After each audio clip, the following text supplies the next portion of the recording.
Welcome back to the channel guys. आज की video में हम एक आईपीओ के बारे में बात करने वाले हैं। ये एसएमई कैटेगरी का आईपीओ रहेगा। सची रोम इस आईपीओ का नाम है। ये एक book building type of IPO है जो कि स्टार्ट हो जाएगा 9 जून को, क्लोज हो जाएगा 11 जून को।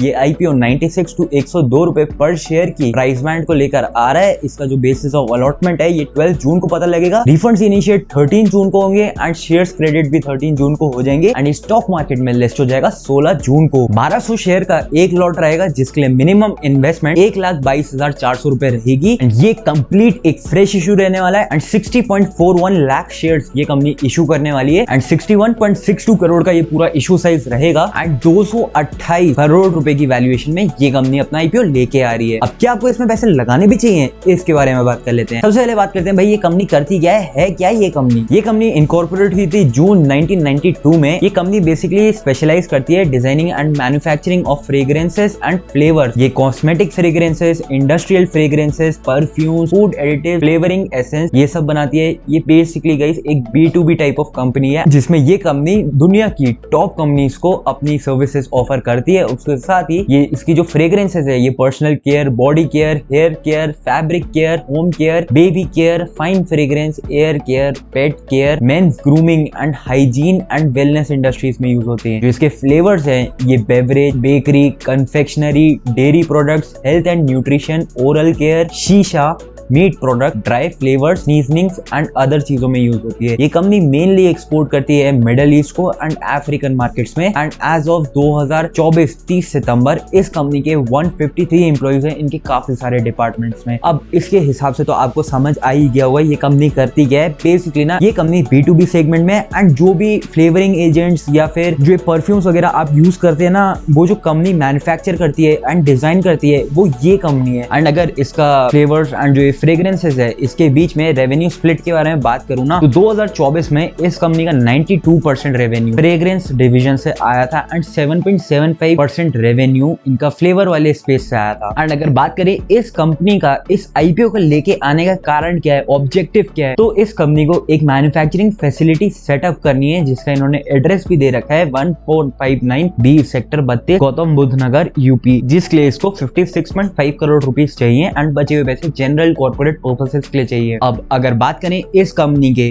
फाइनेंशियल परफॉर्मेंस की ना तो सबसे पहले इसके एसेट बेस को ही देख लेते हैं। इस कंपनी का एसेट बेस 2023 में 49.22 करोड़ रुपीस पे था, 2024 में 63.52 करोड़ रुपीस पे, 2025 में 84.67 करोड़ रुपीस पे। इसका जो रेवेन्यू था 70.93 करोड़ रुपीस पे था, 2024 में बढ़ करके 86.4 करोड़ रुपीस पे पहुंच गए एंड अगेन ये 2025 31 मार्च तक का भी डेटा है यहाँ पे 108 करोड़ पे पहुंच गए। अब इसका जो रेवेन्यू है ये ऑलमोस्ट 25% इंक्रीज हुआ है एंड अगर बात करें इसके प्रॉफिट आफ्टर टैक्स की तो 5.99 करोड़ रुपीस पे 2023 में था ये, जो कि बढ़ करके 10.67 करोड़ रुपीस पे पहुंच गया है 2024 में एंड यही बढ़ करके 15.98 करोड़ पे पहुंच गया है 2025 में, जो कि ऑलमोस्ट एक 50% का राइज है इनके प्रॉफिट आफ्टर टैक्स में। इसके साथ ही अगर बात करें इस कंपनी की बोरोइंग्स के बारे में तो बोरोइंग बहुत ही कम है, 1.43 करोड़ रुपीस पे बोरोइंग्स थी 2024 में, जो कि अब बढ़ करके 3.47 करोड़ रुपीस पे एंड अगर बोरोइंग्स को देखते हुए इनके डेट टू इक्विटी की बात करी जाए ना तो वो 0.06 है, जो कि काफी ज्यादा अच्छा है। बाकी इसके दूसरे की परफॉर्मेंस इंडिकेटर्स की बात करें तो जो इसका रिटर्न ऑन इक्विटी है ये 23.1% पे है, जो रिटर्न ऑन कैपिटल एम्प्लॉयड है ये 33% पे है, return on net worth 25.78%, PAT margin है वो 14.86 पे एंड जिस प्राइस टू बुक में अपना आईपीओ लेके आ रहे हैं ना ये 3.62 है। अगर बात करें इसके ईपीएस की तो ये 9.79 है प्री आईपीओ, पोस्ट आईपीओ 7.14 हो जाएगा। प्री आईपीओ इसका जो पी है ये 10.42 है, पोस्ट आईपीओ ये 14.28 हो जाएगा। अब इस कंपनी ने अपने डीआरएचपी में अपने एक पीयर को आइडेंटिफाई करा है जिसका नाम है SH Kelkar and company limited. अब ये भी सेम ही स्पेस में कंपनी लिस्टेड है, बट ये जो कंपनी है ना ये मेनलाइन टाइप ऑफ कंपनी है, मतलब एनएसई बीएसई दोनों में ही लिस्टेड है एंड नॉर्मली इसके शेयर्स ट्रेड होते हैं एंड ये 3,360 करोड़ के मार्केट कैप वाली कंपनी है। यानी कि अगर इस स्पेस में इसी कंपनी को देखा जाए तो जो ग्रोथ का स्कोप है ना वो काफी ज्यादा है, कंसिडरिंग कि ये सिर्फ 228 करोड़ में अपने आईपीओ को लेके आ रहे हैं एंड एसएमई सेगमेंट में लेके आ रहे हैं। बट यहाँ पे चीज ये देखने वाली है कि जो जो इन्होंने पीयर को आइडेंटिफाई करा है, उस पीयर ने इस साल में 3000 करोड़ की कंपनी तो है वो, बट 2025 में इस पीयर ने इनके लॉस शो करा है।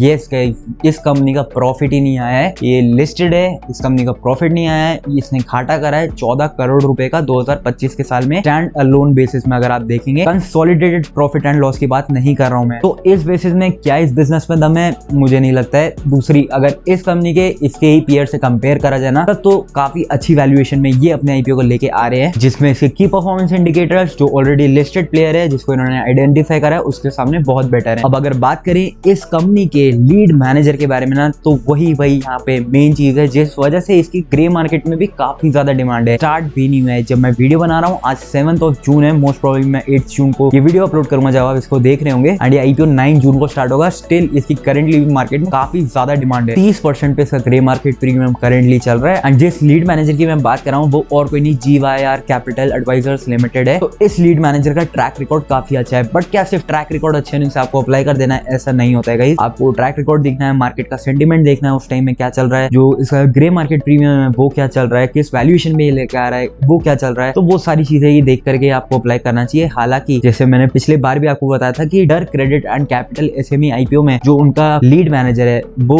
GYR कैपिटल लिमिटेड है, बट उसकी वैल्यूएशन इतनी कुछ खास नहीं थी, जिस वजह से मैंने आपको उसे अवॉइड करने को बोला था। हालांकि अप्लाई किया जा सकता था क्योंकि उस टाइम पे उसका ग्रे मार्केट प्रीमियम काफी चल रहा था, बट स्टिल उसकी लिस्टिंग सिर्फ 9% के गेन पे हुई है। एंड कंसिडरिंग ये एक SME कैटेगरी का आईपीओ था, तो गाइस ऐसे समय में ना SME कैटेगरी को बेचना बहुत मुश्किल हो जाता है, कई बार तो आपको बायर्स ही नहीं मिलेंगे। एंड दूसरी बात, जब आप इनके ट्रैक रिकॉर्ड को देखते हैं ना, इस लीड मैनेजर का लिस्टिंग के टाइम में तो गेन आता ही है, बट आगे चल करके वो आईपीओ उसी प्राइस में ट्रेड करे ये बहुत मुश्किल है, क्योंकि आप जैसे कि देख ही सकते हैं इनके पिछले 5 आईपीओ में सब ज्यादातर प्रीमियम पे ही लिस्ट हुए हैं, बट करंट उनका जो लास्ट ट्रेडेड प्राइस है वो नेगेटिव में चल रहा है। तो यही है भाई, अगर एक अच्छा लीड मैनेजर है स्टिल उसका ट्रैक रिकॉर्ड बिल्कुल परफेक्ट तो हो नहीं सकता है ना, वही मैं आपको बताने की कोशिश कर रहा था। अगर इसके कैश फ्लोज को देखेंगे आप, तो कैश फ्लोज इनके पॉजिटिव है, net cash flow from operating activity positive है जो कि अच्छा साइन है, इन्वेस्टिंग एक्टिविटी नेगेटिव है, फाइनेंसिंग एक्टिविटी पॉजिटिव है, जैसे कि आप देख ही सकते हैं इन्होंने लोन उठाया है, इनकी बोरोइंग बढ़ी है। तो अब इसी हिसाब से सारी डिटेल्स मैंने आपको इस आईपीओ के बारे में बता दी है। क्या आपको इस आईपीओ में अप्लाई करना चाहिए या फिर नहीं? गाइस देखो, सबसे पहले तो ये सारी इन्फॉर्मेशन जानने का डिसीजन आपको खुद बनाना है। मैं इस आईपीओ में डेफिनेटली अप्लाई करूंगा क्योंकि इसका ट्रैक रिकॉर्ड काफी सॉलिड है GYR कैपिटल का, एंड करेंटली मार्केट में डिमांड चल रही है।